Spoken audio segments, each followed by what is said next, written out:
తాకట్లో ఉన్న బంగారాన్ని విడిపించి ఆ రోజున మార్కెట్ ధర కట్టి మిగిలిన డబ్బును మీకు అందిస్తుంది కొమ్మూరి గోల్డ్. మీ కొన్ని మూవీస్ మధ్యలో ఆడకపోవడం ఆ టైంలో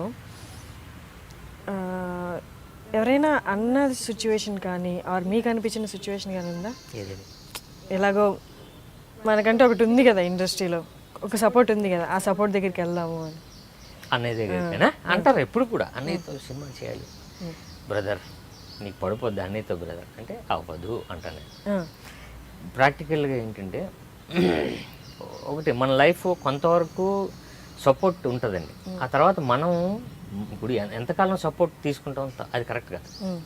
సో అన్నయ్య బేసిక్గా అన్నయ్య గురించి ఏంటంటే అందరికీ బ్రదర్స్ ఉండొచ్చు, అన్నదమ్ములు ఉంటారు, అన్నయ్యలు ఉంటారు.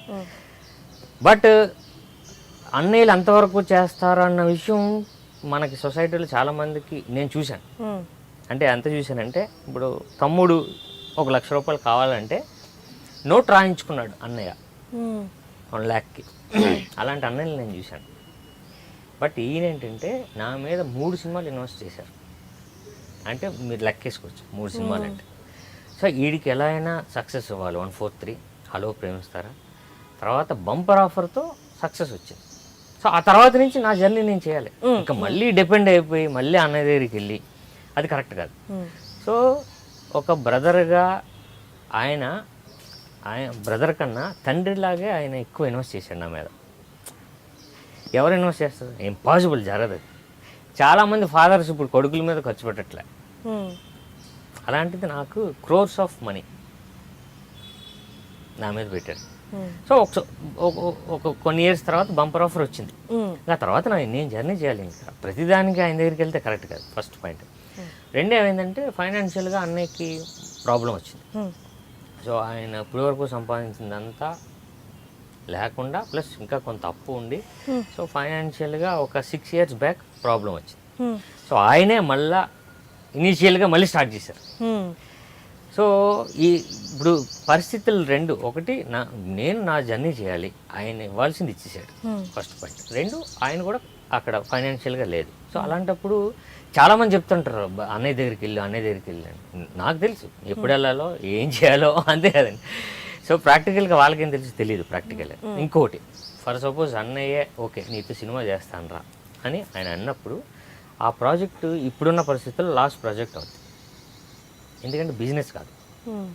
సో అన్నయ్య రెమ్యునరేషన్ తగ్గించుకొని చేసినా సరే తీసే ప్రొడ్యూసర్ క్లాస్ అవుతుంది. ఎందుకంటే బేసిక్గా డైరెక్టర్ ఉంటేనే బిజినెస్ అయిపోదండి, హీరో కూడా ఉండాలి. అంటే ప్యారలల్ రేంజ్ ఉంటేనే అవుతుంది ఎప్పుడు కూడా. సో దానివల్ల ఆ ప్రాజెక్ట్ లాస్ అవుతుంది. దానివల్ల కనీసం ఒక 3-4 కోట్లు పోతాయి. సో ఎందుకు? అదే డబ్బులు నా బడ్జెట్తో అయిపోద్ది. అప్పుడు ఎవరికి నష్టం ఉండదు. సో చాలా ఇది నాకు సజెస్ట్ చేస్తూ ఉంటారు. అంటే నేను జరగదు, అవ్వదు, అది ఇప్పుడున్న పరిస్థితి కాదు అంటే ప్రాక్టికల్, అంతే కదండి. ఇప్పుడు ఆయన చేయాల్సింది చేశాడు, మనం జర్నీ చేయాలి, ఇంకా తప్పలేదు. సో వస్తుంది ఎప్పుడైనా సరే మనం. అంటే నేను స్ట్రాంగ్గా ఉన్నాను, రాకుండా తప్పదు, అది జరగదు, రావాల్సింది అది. సో అప్పటి వరకు నేను చేస్తూ ఉంటాను, జర్నీ చేస్తాను. ఇంకా రాను మూవీస్లో మిమ్మల్ని మీరు చేంజ్ చేసుకొని మేబీ ఆ ఓన్లీ మాసీ లుక్కే కాకుండా ఇంకా కథకు తగ్గట్టు క్యారెక్టర్స్ డిఫరెంట్ క్యారెక్టర్స్ చేసేలా చూడొచ్చా మిమ్మల్ని? డెఫినెట్గా అండి. ఆల్రెడీ నేను ఒక సినిమా చేస్తాను, తెలుగు, తమిళ్, మలయాళం 3 లాంగ్వేజెస్ సినిమా. అది మేము 80% చేసాం. చిన్న మిస్అండర్స్టాండింగ్ ప్రాబ్లం వల్ల అలా ఆగింది సినిమా. అది బేసిక్గా ఏంటంటే ఒక మలయాళీ క్రూ అంతా, డైరెక్టర్ మలయాళీ. సో కెమెరామ్యాన్ మన ఇండియాలోనే one of the best cameramans, gangs of Wasseypur, తర్వాత దేవిడి, చాందినివర్, ఆ కెమెరామ్యాన్. ఉడతా పంజాబ్ మొన్న వచ్చింది కదా. సో ఆ కెమెరామ్యాన్ 80% చేసాం. సో అందులో నా క్యారెక్టర్ అంతా ఎలా ఉంటుందంటే చాలా రియలిస్టిక్గా ఉంటుంది. ఒక డ్రగ్ ఎడిక్ట్, ఒక లాయర్ క్యారెక్టర్. వాడు నేను కాదు సినిమా పేరు. సో అది జరుగుతుంది అందులో. డిఫరెంట్ అసలు మన తెలుగు సినిమాలా ఉండదు అది. తెలుగు సినిమాకి కొత్తగా ఉంటుంది, న్యాచురల్గా ఉంటుంది, యాక్షన్ బేస్డ్ ఫిల్మ్. సో అప్పుడు ఆ సినిమా ఇప్పుడు మళ్ళీ ఈ సినిమా తర్వాత కొంచెం షూటింగ్ ఉంది, అది చేస్తే డెఫినెట్గా నా క్యారెక్టరైజేషన్ కానీ నా లుక్ కానీ వేరే. సో ఇంత గడ్డం పెంచుకుని ఉంటాను మొత్తం అంతా. సో అది ఒకటి ఉందండి. తర్వాత తర్వాత నేను డిఫరెంట్గానే ఏదో ఒకటి పట్టుకుంటాను, ఏదో క్యారెక్టరేషను లేకపోతే ఒక గెటప్ ఏదో ఒకటి చేంజ్ చేస్తూ ఉంటాను. బట్ దీనికి అందరికీ కావాలంటే ఒకటి పడాలి. ఒకటి పడాలి.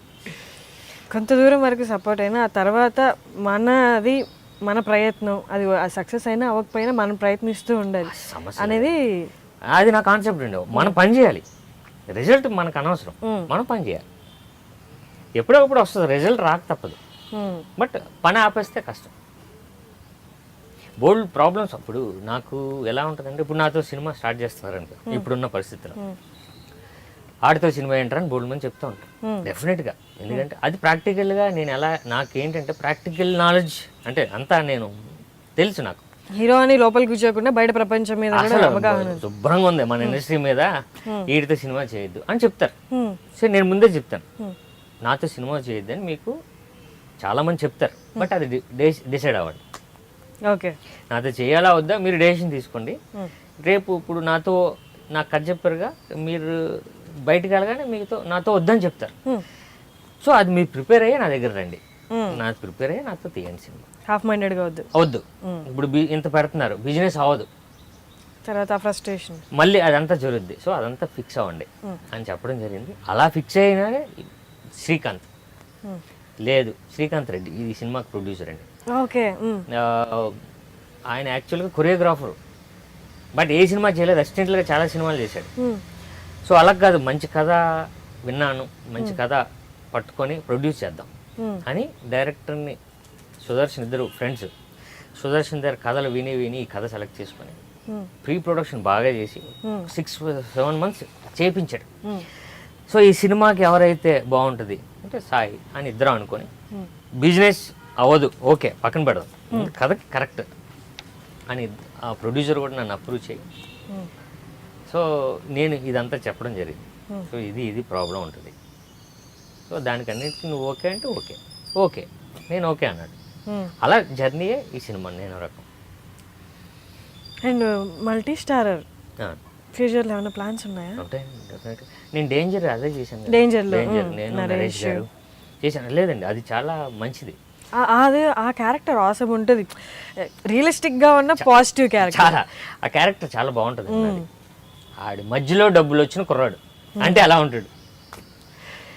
ఆయన కృష్ణవంశీ గారు నాకు ఫస్ట్ కథ చెప్పినప్పుడు, నీ క్యారెక్టర్ కార్తికేయ నాయుడు, ఈడు నాయుడు తీయుడు, కార్తికేయ నాయుడు మధ్యలో సిరి అంటే డబ్బులు వస్తుంది కదా, ఆ క్యారెక్టర్ ఇది. పాష్ ఉంటుంది, ఇల్లు పెద్దగా ఉంటుంది, కార్లు వాడుతాం, బట్ మెడలో గోల్డ్ చైన్ మాత్రం వేసుకుంటాం ఆయన చెప్పారు ఫస్ట్. సో నాకు అర్థమైపోయింది మందే ఇంక క్యారెక్టర్ నెమ్మదిగా. సో అదే డిజైన్ చేశారు. అది చాలామంది ఆ సినిమా చూసిన తర్వాత నాకు బాగా అలాంటి క్యారెక్టర్తో సినిమా చేయమన్నారు. సో మల్టీ స్టారర్ ఎలా ఉపయోగపడుతుంది అంటే అండి, మన కెరియర్కి బిజినెస్కి బాగా ఉపయోగపడుతుంది. ఇప్పుడు ఆయనకు ఒక బిజినెస్ ఉంటుంది స్టార్కి, ఇప్పుడు నాకు ఒకటి ఉంటుంది, ఇద్దరిది మిక్స్ అయితే బిజినెస్ ఎవరు రేంజ్ పెరుగుతుంది. సో జనాలకు కూడా ఏంటంటే ఇద్దరు ఉండడం వల్ల కొంచెం మంచి కథ ఒకటి ఉండొచ్చు. సో ఎంటర్టైన్మెంట్ ఎక్కువ చేయొచ్చు, ఎంటర్టైన్ చేయొచ్చు జనాల్ని. సో మల్టీ స్టారర్ ఎప్పుడు బేసిక్గా నాకు చాలా ఉపయోగం. సో అలా డిజైన్ చేసిందే నేను రకం. ఆయన ఒక స్టార్ కదా, ఇప్పుడు నాకు ఆయన